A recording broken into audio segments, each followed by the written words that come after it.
생각보다 돈을 많이 못 모았습니다. 지금이라도 집을 매수해야 하는지. 지금 현재 가지고 있는 자본으로는 내 집 마련하는 게 쉽지 않다. 그러면 저는 지금 상황에서는 그냥 내 집 마련보다는 안녕하세요. 저는 경기도 성남에 살고 있는 36살 김 과장입니다. 저의 소득은 세전 6천만 원 정도 되고 있습니다. 회사 생활하면서 용인의 신흥덕 롯데캐슬 미분양으로 샀다 부동산 폭락 유튜브와 3억 정도 되는 돈을 빚져야 한다는 두려움 때문에 무피로 그냥 팔았고요.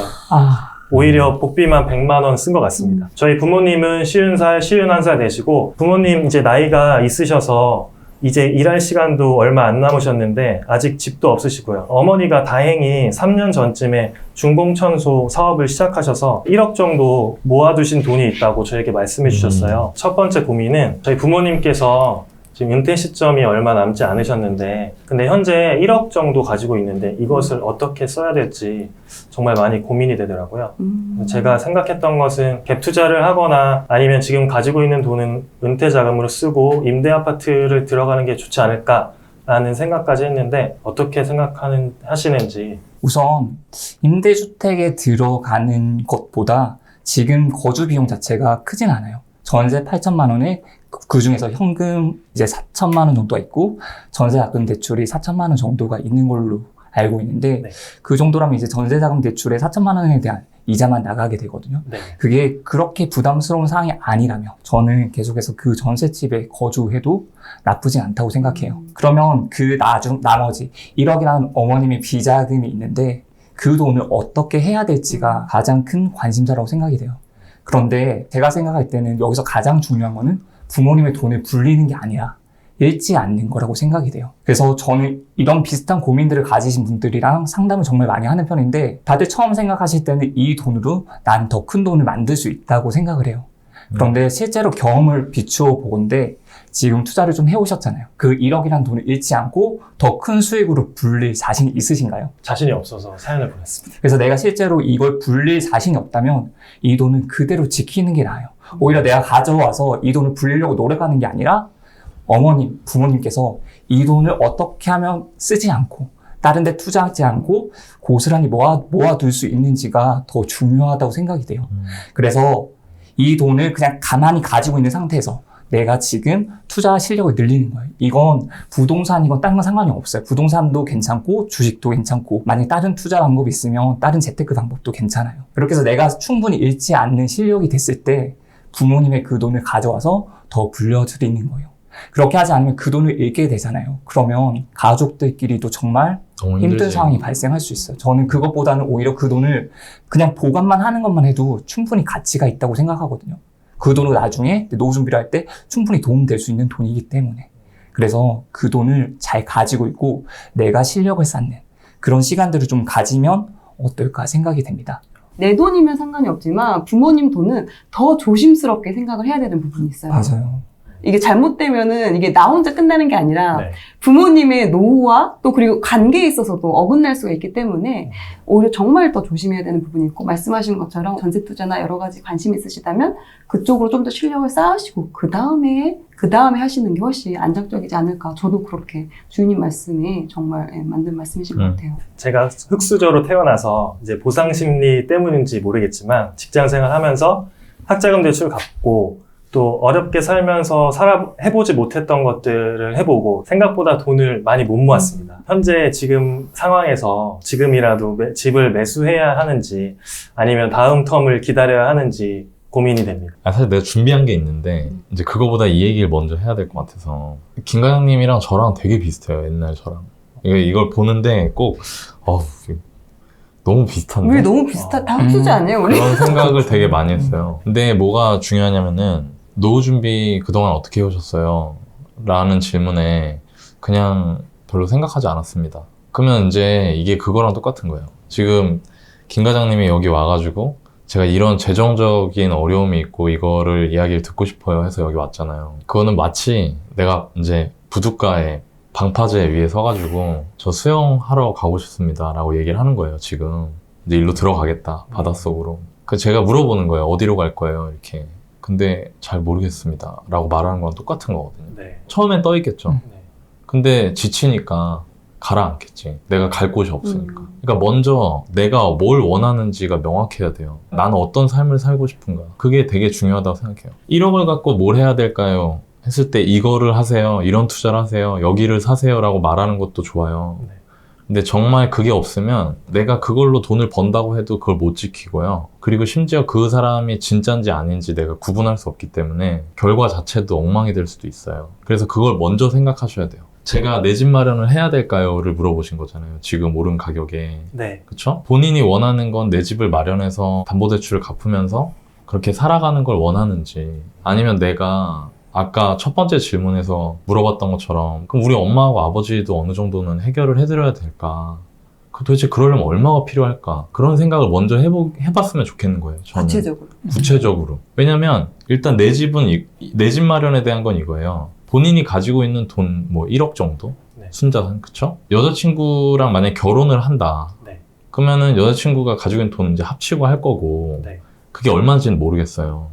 근데 여자친구분이 돈을 되게 많이 갖고 있는 게 아니라면 그 수도권에서 1억이 채 안 되는데 자기 자본을 갖고 살 수 있는 아파트는 없어요. 거의. 없다고 보면 돼요. 네.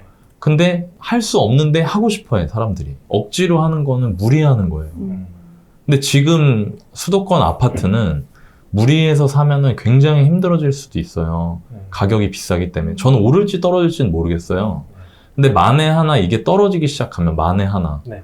그러면 내가 너무 힘들어지거든요. 그러니까 저는 차라리 이런 생각이 드는 거예요. 내 옛날 처음처럼 어차피 지금 집 사는 게 어렵다면 돈을 불려야겠다는 생각을 할 것 같아요. 내가 내 돈을 일을 시키는 거예요. 내 돈을 내 집 마련하면서 깔고 앉는 게 아니라. 그리고 그래야 부모님도 도와드릴 수 있을 것 같아요. 본인이 내 집 마련해가지고 내 집 마련하면 내가 지금까지 했던 돈 다 깔고 앉고 월급도 담보대출 다 갚아 나가야 되는데 네. 그리고 결혼하고 애기 생기면 딴 데 돈 못 써요. 그러면 부모님은 일단 안 되는 거예요. 근데 이렇게 크게 생각해야 되는데 내 집이 집값이 올라가는데 내 집도 사야 될 것 같고 부모님도 도와드려야 될 것 같고 그러니까 막 뒤죽박죽인 거지. 머릿속에서 정리가 안 되고. 그러니까 제가 김 과장님이면 저는 투자를 좀 적극적으로 해보려고 할 것 같아요. 여기서 말하는 적극적인 투자는 내가 막 열심히 막 돈 집어넣는 게 아니고요. 절대 돈을 안 잃을 수 있는 사람으로 성장하는 거예요. 한 명의 투자자로서. 회사에서 용돈 벌듯이 주식으로 사고 파는 거 말고. 주변에 주식하시는 분들 많죠. 네.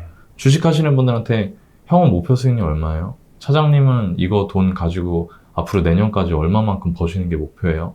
이런 얘기 하는 사람 있어요? 아니면 야 이거 사야 된다. 야 이거 이렇게 올랐다. 이런 얘기 하는 사람도 있어요. 대부분이 후자죠. 그쵸? 100% 후자 같은데요. 네, 그쵸? 네. 그러니까 투자로 경제적 자유를 못 이루는 거예요. 용돈만 버는 거지. 심지어 그것도 잃어, 막 다. 그러니까 그렇게 안 됐으면 하는 거예요. 전 여기까지 왔으니까. 그러니까 내 집은, 내 집 마련하는 거는 지금 현재 가지고 있는 자본으로는 내 집 마련하는 게 쉽지 않다. 네. 그러니까 어려운 일이에요. 그러면 저는 지금 상황에서는 그냥 내 집 마련보다는 네. 내가 깔고 앉는 돈 줄이고 저축하고 네. 지금도 돈 너무 많이 써, 솔직히. 네. 물론 혼자 살면 숨만 쉬어도 나가는 돈이 많아요. 근데 그래도 이거 줄여야 돼요, 네. 진짜. 맞습니다. 그거 줄이고 그 돈 열심히 뭉쳐서 나중에 10년 뒤에 벤츠 사요. 내가 지금 이거 돈 이렇게 세지 말고. 그리고 이것도 오해하시면 안 되는데 부동산 투자할 거면 저희랑 하는 게 좋을 것 같긴 해요. 저는. 왜냐면 여기 본인이 미리 적어서 준 거를 진짜 또박또박 읽더라고. 보통 사람들이 이거 그냥 이렇게 스킵하면서 읽잖아. 난 그걸 보는데 약간 김 과장님이 되게 사람이 정직하고 성실해. 정석대로 하는 사람인 것 같은 느낌이 드는 거야. 그 대화를 나눌 때 느낌이. 그러니까 방법만 잘 알면 잘 할 수 있어요. 근데 방법을 모르고 주변 사람들도 다 모르니까 네. 계속 그냥 용돈 뭐 계속 비슷한 이야기만 하는 거거든. 500만 원 넣어가지고 뭐 많이 벌면 300, 400이잖아요. 네. 그죠? 네. 그 정도면 많이 버는 거지. 어. 주식해서 그 정도면 그치. 엄청난 근데 거죠. 그걸로 인생은 못 바꿔요. 못 바꿔. 본인이 원하는 삶을 못 만든단 말이에요. 맞아요. 네. 네. 그러니까 이런 거를 좀 부동산 할 거면 그렇게 생각하시면 좋을 것 같고 주식을 한다 쳐요. 그러면 주변 사람들 말고요. 네.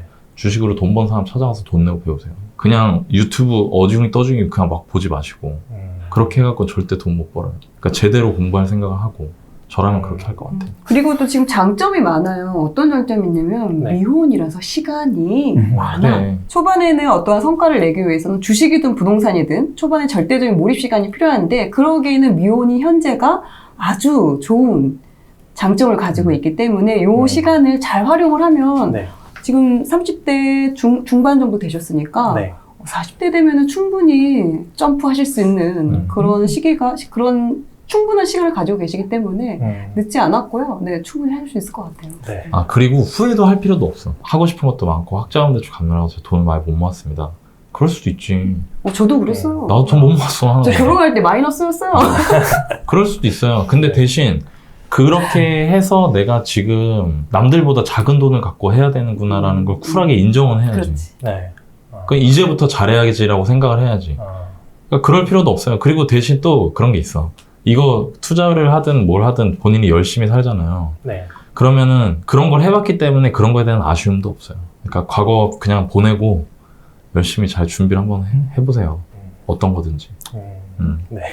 정말 과거 때문에 후회하게 되면 너무 안 좋잖아요. 차라리 내가 그래. 어떻게 하면 더 잘할 수 있을지, 어떻게 하면 더 잘 될 수 있을지, 맞아요. 이 걱정만 하기도, 이 생각만 하기도 너무 부족한 시간이거든요. 그래서 남은 시간에 앞으로 미래에 대해서 조금 더 생산적인 걸 해보시는 게 더 좋을 거라고 생각됩니다. 그 여자친구가 있는데 아직 만난 지가 얼마 안 됐어요. 그 친구가 이제 둘 다 나이가 있어서 그런지 서로 결혼에 대해서 진지하게 얘기를 하고 있어요. 오. 이제 정책 같은 거를 보면 신혼부부 관련해서 정책들도 많이 나와 있고 또 결혼을 하게 되면 신규 분양을 노려보면 어떨까라는 희망이 있거든요. 근데 가점 자체가 너무 낮고 또 그 가능성이 좀 희박해 보여서 조금 생각을 안 하고 있었는데 근데 제가 또 지역이 성남이다 보니까 성남이 재개발도 많이 하고 작은 지구들도 많이 들어온다고 해서 신규 분양을 고민해 보는 것도 좋지 않을까라는 생각이 돼서 그래서 한번 어떻게 생각하시는지. 네. 내 집 마련을 하고 싶다면 저는 개인적으로 청약을 하는 게 정말 좋은 방법이라고 생각이 돼요.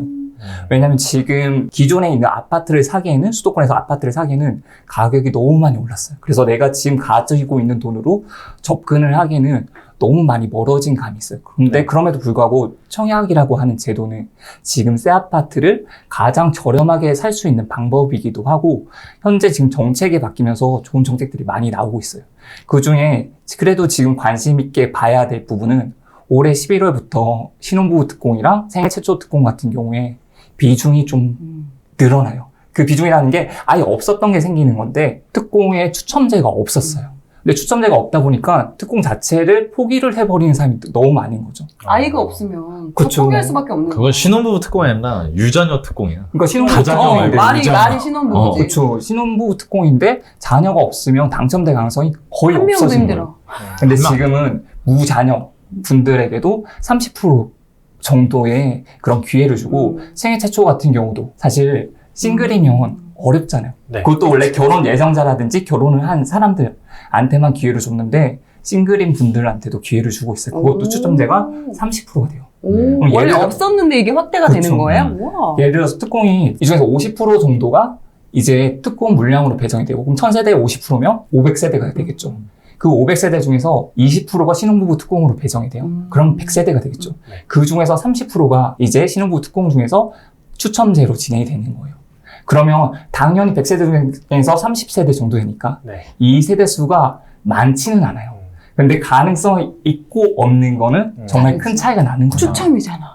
그리고 내가 모르는 거예요. 냈는데 당첨이 될 수도 있는 거거든요. 그래서 그런 기회를 놓치면 안 되죠. 그리고 성남 지역, 말씀 주신 성남 지역 같은 경우는 네. 재개발이 상당히 많이 일어나고 있는 곳이에요.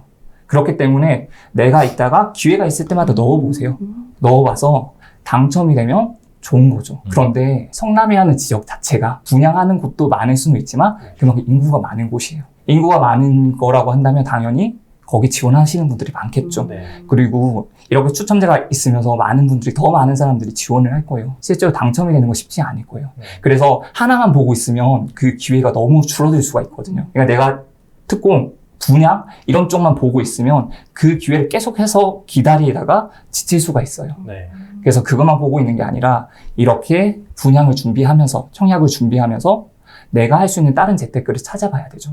그게 뭐 저희 부동산일 수도 있는 거고, 그게 주식일 수도 있는 거고, 네. 그게 다른 재테크일 수도 있는 거예요. 근데 여기서 말씀드리고 싶은 건 다른 재테크를 함에 있어서도 인풋이라는 시간이 정말 많이 필요하다는 거예요. 그 인풋이 많아야 아웃풋도 좋아지겠죠. 네. 제 주변에 성공하신 분들을 보면 그 인풋 시간 자체가 남들이랑 비교되지도 않는 것 같아요. 비교할 수 없을 만큼 인풋을 많이 넣는 것 같거든요. 지금 바로 옆에 계신 두 분 한번 여쭤볼까요? 인풋 시간이 얼마나 되셨나요? 나 많이 했지. 진짜. 난 진짜 많이 했어. 지금은 좀 웃으면서 말을 할 수 있지만 지금도 많이 해. 좀 쉬어. 그래서 아마 제 주변에 성공하신 분들은 모두 다 인풋 시간이 정말 많았어요. 그래서 인풋한 시간만큼 그만큼 좋은 결과를 얻기도 했고요. 그런 면에서 봤을 때 내가 청약 준비를 하면서 요약해서 말씀을 드리자면 내가 청약 준비를 계속 하는 거예요. 하면서 어디에 분양이 있나, 어디를 넣으면 조금 더 가능성이 높을까 계속해서 보세요. 그러면서 이것만 하는 게 아니라 하나 더 해야 될 것은 나한테 맞는 재테크 방법이 뭔지를 알고 네. 거기서 잃지 않은 투자를 할 수 있을 것 같은 실력을 만들어 두는 거죠. 그 다음에는 이제 조금은 더 내 생활에서 신경을 쓰면서 그 투자랑 같이 병행을 해 가는 게 좋을 거라고 생각이 돼요. 지금 현재 신규 분양에 있어서 기존에는 혜택을 받지 못했던 그런 부분들조차 이제는 확대가 되면서 충분히 그거에 이제 일단은 해볼 수 있게 된 상황이니까 그 가능성이 생겼으니까. 그거를 아예 배제시키는 게 아니라 어느 정도 보지만 확률이 높지 않다 보니 거기에만 매몰되지 말고 그걸 보면서 별도의 또 재테크와 관련된 부분은 계속해서 진행을 해야 된다. 실제로 확률이 많이 낮을 거예요. 확률이 많이 낮고 내가 청약을 넣을 때마다 떨어지면 힘들지. 이게 진짜 힘들 거예요. 나는 이것만 바라보고 있는데 이것밖에 바라보는 게 없는데 떨어지게 되면 네. 힘들거든요. 그렇기 때문에 다른 것도 분명 있어야 돼요. 어느 정도 독서를 하면 부동산이 눈에 들어오고 부동산 책들은 현재 시장 흐름과 몇 % 정도 맞다고 생각하시는지. 제가 뭐 시중에 나와 있는 책들을 평할 수 있는 사람이라고는 생각은 안 해요.